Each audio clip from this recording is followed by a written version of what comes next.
that was Dermist there with It's All Right, and I'm really pleased to say that I can speak to Ali and Craig from the band. How are yous? How's it going? They're really good, yeah. Thanks for having us on. No, it's good that we can get chatting to you. So who are Dermist? You want to do this one, Ali? Well, Dermist is it's a new project. We started it literally just before lockdown, and I think maybe January, February last year. Craig and I had been in a band prior to this called Reality TV, which it just never really got off the ground. It was more of a full 4-piece band project, and I actually met Craig at a music project that I set up down in Erskine. It's like a music charity called Erskine Music and Media Studio. It's like a free space to hang out and make music for people in the local area. And Craig came along to the project and just was developing more songs as an individual artist, and then we decided that we would put a band together for it, and that was what became Reality TV. That came to an end in 2019, and as soon as 2020 came in, we decided that we wanted to push ahead with getting the music out that we'd developed, and Dermist was created as a result of that. So it's just the two of us. And then lockdown kicked in. It was a great timing. Yeah. So musically then, who does what? See, I write most of the songs from a kind of demo perspective, and then I let Ali hear them. He critiques me. It's brutal. I cry about it, and then we make up, and then we fix the song, and then that ends up...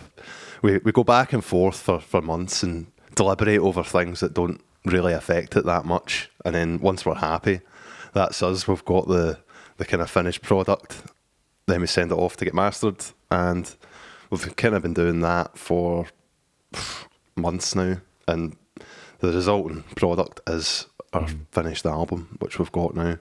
Thank God we got to the end of it. And Craig plays a lot of the guitar. I think that's one of the things that I was drawn to Craig's talent when he came to the music project, was just his raw talent on guitar, and not just guitar now, but on bass and drums, and he's now turning his hand to keys and teaching himself piano, which is quite impressive. So he's very multi-instrumentalist, and I play bass myself. That's my kind of instrument. And I was in a band called Crash My Model Car before playing bass. We were signed to V2 Records and had a good wee stab at it. But when that finished, that was when I started the music project a number of years ago. So it's kind of just always developed, and things have just always stepped into something else and formed into something new. And this has been a great project for us. I think because of lockdown, it's given us a real focus to work on over the past 9-10 months, a year now. And we played in with It's All Right. So what's that one about? I think it's quite a simple song, really. It's just, it is what it is. It's all right. It's basically...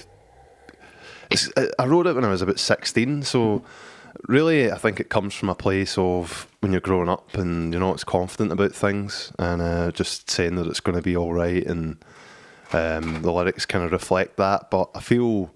now it's took a whole new context, obviously, with what's been happening, and I think it's just it was a good point for us to kick off and a good message to spread. So I thought that was a good timing to and get it's easy out. listening. It's a positive song, and it's pop, and sometimes that can be a difficult genre to fit into in Scotland. But we're reaching far and wide now that the single's out, and it seems to be resonating with people.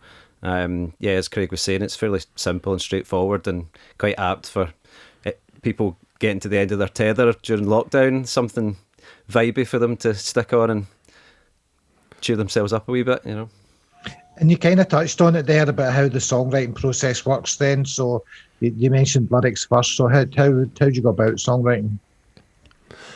I usually have an idea in my head from whenever I've been doing something, like if I've been out running or I don't know, just anything, out adventuring or whatever, and I just get a sound in my head and I just try and recreate that at the time, record it onto Logic in my computer, and then just kind of build on it And then at some point, sometimes I decide early on, we've been trying to do this a bit more with the kind of later material that we've been working on. I'll get Ali in as early as possible, and we'll write together. Whereas in the past, I've maybe just rattled the whole song out and then sent it to Ali. But now we're definitely getting better at working together. So yeah, it's where does a song come from? I don't know. Sometimes I'll record the music and then the lyrics, or sometimes I'll think of lyrics and then write a song to fit them. So it's just experimental, and I think every song's individual in that way because there's no set process. And do you have an archive of sound bites then stored that you can go back and forwards to? Well, there was quite a lot of songs written for this album. I think there was maybe about 4 or 5 songs that didn't make it on the album, and that was songs that we'd finished. And I think Craig was kind of touching on it. This record has definitely got more of a synth pop vibe to it. So we've got a sort of a synth bass and arpeggiated sounds and a lot more electronic, a bit more of an electronic feel to it. That's a genre of music that I'm really into. So we'll start layering up new sounds, and the track will start from bare bones, and then it'll just develop and become something completely different after we both get a chance to work on it. So it's been funny because I think we've only seen each other, actually been in each other's company for maybe 4, 5, 6 times since March. You know, everything else has just been done remotely, emailing session files, mix files, doing interviews, doing Dermist Mondays on YouTube, meeting with people, collaborating with other people, the mastering process, that was all done online as well.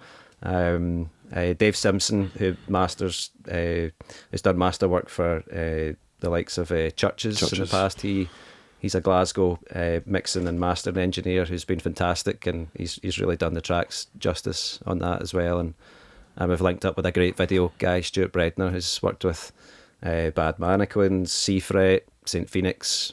He's fantastic. So yeah, it's all been done remotely, but I'm looking forward to getting back to when we can spend some time together in the same room, you know, making music. But it's amazing what we can do, and we've all had to learn.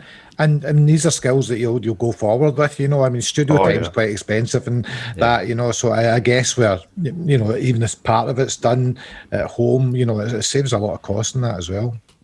Yeah, sometimes we forget to just hang out. You know, like we'll be so sucked into working on stuff, and we'll have a big list of things to do, and then actually we just go, right, let's just chill for a bit, and just catch up. I think that's what's been good about the YouTube channel. So we set the YouTube channel up in March, and the whole concept was to document the process of being a new band from the very beginning. You know, I think one of our first episode on the YouTube channel is how to come up with a band name, you know. So we sort of discussed all the processes we went through to get the right band name, and it's there's a lot of consideration that went into it to get the right thing that felt right, looked right, sounded right, and hit a lot of the criteria for you know, a band name in 2020. Or you know, it's got to be Googleable. It's got to set it aside. Somebody's not already got to have it. It's which incidentally we had a few issues with recently on Facebook, but that's another thing. But the YouTube channel, Craig was talking about hanging out. I think we've been pushing ourselves to do one a week, and that's been, I think from a mental perspective, it's been really good for us both just to hang. It is more about hanging out. You know, we're not, maybe some weeks maybe we're not talking about anything too specific, but it's a chance for us to get some chat with each other, and that's been quite good. Yeah. Can I ask you guys about your musical influences? What kind of stuff do you listen to? How does it fit with what you're doing? It's a very, very broad spectrum. I think we just both love music in general. I always try and find new music, so I think we both come from a kind of very much guitar rock background, really, at heart, but there's so many other influences in there. I think naming some names like Bowie, you know, Stones, Led Zeppelin, all the classic rock stuff. But you're also, a big Prince fan. Yeah, Prince, Kendrick Lamar, all of that rap stuff that's going on now. It's a lot of dance music. 70s disco, 80s cheese. My roots are kind of more in, came from sort of 90s indie band background, but more recently I'm getting into a lot more synth pop and electronic music. Some of my favourite bands are LCD Sound System, Goldfrapp. Yes, that's fine. Go up the stairs and go and knock yourself out. Don't annoy Mum. That's wee Ellis. That's just finished his schoolwork. It's quite good. And some new bands that I'm listening to at the moment. Strangely enough, a German band called Bilderbutch, who I've been getting into recently, and a French-Canadian two-piece outfit called For Real. For Real! Good. Jolly Boy John! For Real! It's Faux, as in F-A-U-X, Real. They've been putting out some really good video content recently, so check those guys out. They're excellent. And you mentioned videos, and I guess having checked out what you're doing, that visuals are pretty important to you guys as well. Yeah, big time. We'd actually, one of the videos that we've managed to put together for the releases, we worked with this project called Project Phi. This guy Chris, he's a very talented projection artist, and 3D mapping projection. Yeah, it's amazing. It really is. It's a work of art, and hopefully we're really lucky to get that incorporated into our stuff. I think it just takes it to another level. The video itself, we thought it had a lot of CGI done on it. Yeah, I thought that Stuart, when he sent the edit through, I was like, I really like the effects that you've put on it. And he's like, I've not put any effects on it at all. And I'm like, that can't be. You know, it looks like you've put grading and weird strobing effects, but it's not. It's just the raw footage from the projections that Chris was putting on. All the videos we've done have been pretty much big empty spaces so that we can do them safely during lockdown. We recorded most of the stuff, I think, during the sort of summer periods when there was a lift, and we managed to get out. And so our second video, Step Into the Light, which comes out a week Friday, it'll be a week today by this time this goes out, was recorded in an abandoned castle. So it's we came up with a wee concept for that one as well. So that's one to watch out for. You'll see wee clips of it in our socials. And the It's Alright video, again, it was a big empty munitions warehouse. I think it's now a paintball place that's shut down. So just big, wide, empty, open spaces that we've managed to get in and make the best of, really. But Stuart Bredner's done a fantastic job on the videos, and we'll hopefully do some videos of our own, but nice to have a certain level of quality with these ones. And normally I've been asking bands, you know, the impact of lockdown and what have you been able to do during lockdown, but I guess everything you've done's virtually been in lockdown then. Yeah, we've sort of thrived, to be honest. I think there's so many things you could say, you know, we can't play gigs and all that, but we've not even put a band together to play this material yet. So, and that would be a question for me then, you know, are you able, as it stands just now, to do that? What's a live performance going to look like? We are working on it, definitely. Yeah, we've been billed as a two-piece at the moment, I think, because both of us have brought the music and the production to it ourselves, and from a marketing point of view, all our social feeds and photographs and video work's all just the two of us for now. I think definitely we would want to get a couple other people in when we play live. We both like having that organic sound as well as the sort of sampled sounds. I think there's a different atmosphere on stage when you're playing with a band. We've done stuff with a drum machine in the past with previous bands, and sometimes it just doesn't feel quite right when you've maybe not got a drummer or whatnot. But I think with this one, we definitely want maybe try and draft in unrestricted, yeah, but a drummer and a keyboard player potentially. But we're working on putting together some live performance material so that we can get that out in place of doing a live show. So that'll be something that will come just after the album drops at the end of February, I think. So, and to all intents and purposes, That's Alright video is like a live performance, isn't it? So yeah, it's a performance video, and again, we didn't have too many expectations about what we wanted that to be. We just wanted the quality of it to be good. And to be fair, Stuart came up with a lot of the ideas and camera angles and shots. And but yeah, the Step Into the Light video is very different. There's no performance in that one, so it's more of a story, concept-y art piece. Now, you mentioned the YouTube channel and the stuff you're doing there, so just remind us about that, and when people can catch it and where. So it's Dermis Mondays, every Monday at some point. It usually ends up getting later and later as our kind of working life balance takes over, but we do always manage to get it out on the Monday at some point. So that's us been doing it about 10 months now, I think. So there's a lot of material up there.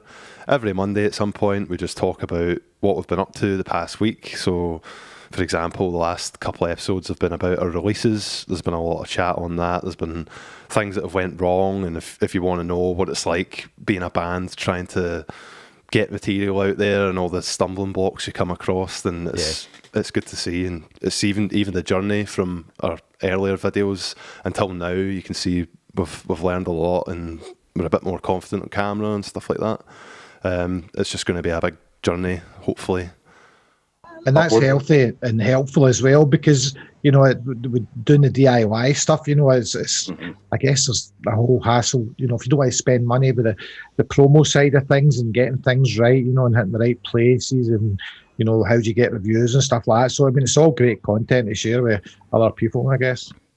It hits on everything from sort of things we've been mixing that week to how we came up with artwork concepts and doing photo shoots and documenting the video shoots, and also other stuff that we like, talking about our favourite albums, stuff. our hobbies and pastimes, bits and bobs like that, just to kind of let people know who we are and what we're about. We made a conscious decision to keep it, I know this sounds really cliche, but to keep it real. I think I've been in bands in the past where we've tried to come up with a persona, a kind of constructed persona, and that I don't really think neither Craig or I are equipped to do the the kind of mystique.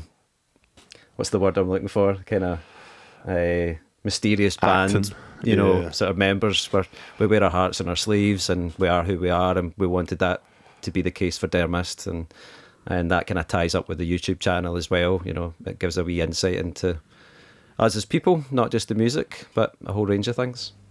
And I think nowadays, the way the music industry's set up, there's got to be an element of realism, I guess, in your expectations, because there's very, very few people that become overnight successes, I guess. There's no such thing. Yeah, so sorry, Craig. I was just going. You've hit the nail on the head, Derek. I think that's another thing that we consciously made a decision about, was that this was going to be for the long term. This is a long term project, and we know that the first album release and single releases, but they'll reach a certain group of people. But we're already wanting to move on to the next album and hope that this will be a musical output for the next 10, 15 years in the future. Tell us about the new album then. Where do we start with this one? We spent so much time on all the songs on this album. Every song is its own style. Every song's got its own genres going on within the songs itself. The sounds and stuff. There's a lot of retro synth sounds going on, but also it's still got a contemporary edge to it. There's a range of influences and sounds going on.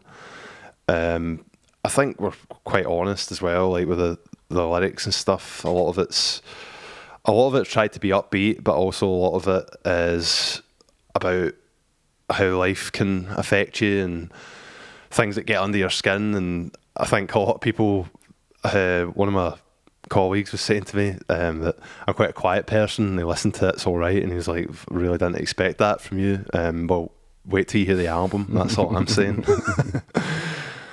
And it's a good way to, to get that release, I guess. If you're somebody that's quite happy to be quite quiet, then, get it down in a tune, let folk know. It's got an upbeat feel to it as well, and it's definitely, it's an impact album. I think it's not downbeat, it's not depressing. I would say it's very more sort of upbeat, touching on a few sort of current political scenarios, lifestyle, that people how people live their lifestyles. Again, it portrays who we are as people. So hopefully that comes across in the record when it comes out. And is it all recorded? And when's it likely to be released? How will it be released? It's all finished. The only thing that really needs done is we need to distribute it, basically. But there's one last piece of work which I've been hassling Ali for pretty much every day, which is to work on the album cover. And once that's done, that's it. It's going up, and hopefully we can just call it a day on it. That's been a problem of ours for a long time, I think, has been not knowing when to say that's done. Yeah, going back to the DIY element that you were talking about, Derek, that was my background, very much a kind of do-it-yourself attitude, and especially with music. And when my first band, Crash Me Over a Car, when that finished, I had my own design company, so I was doing a lot of artwork anyway, and doing a lot of artwork for my own band and for other artists as well, and websites and things like that. So this is a part of the project that I will deliberate on and overthink far too much. But as soon as you start doing it, though, you're so good at it, man. Know, you really are. I need pushed. I need Craig to push me. He's like, we got this artwork done yet? Yeah. Once we start putting some ideas down, we've kept the single covers quite simple and basic. And again, on the YouTube channel, one of the Dare Missed Mondays was about our favourite album covers from a graphical point of view. And I think if you check that video out on YouTube, it'll be something similar to what we discussed on there. We're quite keen on bold colours, large text, and kind of simple and effective. Yeah. And as an outsider looking in there, I always think it's dead interesting, but I guess calling it a day, and you speaking about a new album. So I guess you could think of it with the songs forever. You need to get it out there and get it released, and then that's it done, and then you can start working on the new stuff. And I guess some people have a problem with that. Like calling it, that's it, it's ready, let's go. Yeah, I think we actually with this project in general, it's the biggest thing we've done right, I think, so far, and we're getting better at it. And I think, especially yourself, Ali, like you could spend so much time. I'm a tinkerer. Derek, yeah. But the good thing was that we pushed it too far, and that in itself has been a lesson for us. Like we've spent too much time on it as we've done it. Do you know what I mean? And from that, we know next time that's not going to happen again. Do you know what I mean? And that's what it's all about. It's about learning, isn't it? So. Now, we're going to play out with a new single, which is Step Into the Light. Tell us about that one then. It's just a straightforward rock song. As far as the album goes, it's probably the most band guitar song. It's quite a contrast from It's Alright. It's not just instant pop, it's much more of a rock driven beat, and there's not a verse chorus like your typical song. It's a song of two halves. The second half, it just explodes into this totally different tune almost. I think that's a big element of our music, and hopefully it lends itself to a different audience or draws in different people.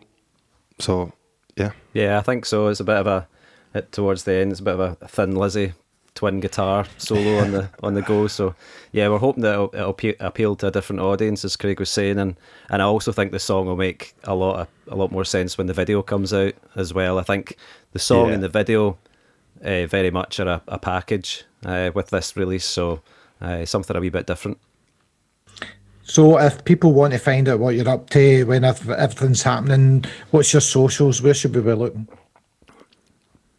The Dare Missed Facebook's the place where we I'd say it's probably our most updated page, and we just post everything on that. The Instagram as well, Dare.mist, and obviously the YouTube channel, Dare Mist as well. Just keeping it simple. So be sure to get across and see what's happening. We'll try and update as much as possible. I've got to thank you guys for taking the time out and doing this for us, enjoying your music here at Cam Glen, and look forward to seeing the album being released. You maybe get back in touch with us then. So, final thing to do is introduce the track. Who fancies doing that? You go, Craig. Okay. Or do you want to share it? No, because there's too much. There's lag. There's too much lag going on here. We're Dare Mist. This is Step Into the Light. Thanks for having us on. Thank you very much, Derek. It's been a pleasure.